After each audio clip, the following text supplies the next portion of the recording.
আসসালামু আলাইকুম সবাইকে আমার আজকের আরেকটি ছোট্ট ভিডিও দেখার জন্য স্বাগতম। দেখতেই পাচ্ছেন আমি এখানে ক্রিম বিট করে নিচ্ছি প্রথমেই।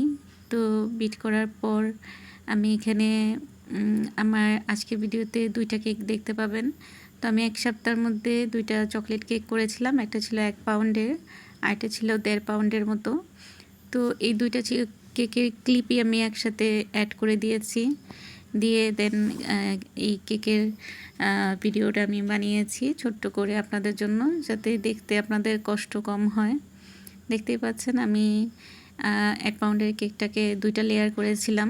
লেয়ারগুলো এত পাতলা হলে আবার খেতে ভালো লাগে না।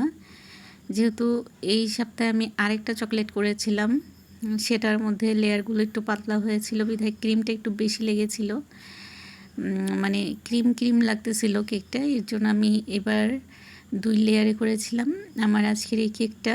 আলহামদুলিল্লাহ কেকটা দেখতে অনেক বেশি সুন্দর হয়েছিল। যেহেতু চকলেট কেক বাচ্চারা খেতে অনেক বেশি পছন্দ করে, তো বাচ্চাদের কথা চিন্তা করে আমি সবসময় চিন্তা করি খুব ভালো করে কেকটা মেক করার, যাতে চকলেটে একদম ভরপুর থাকে।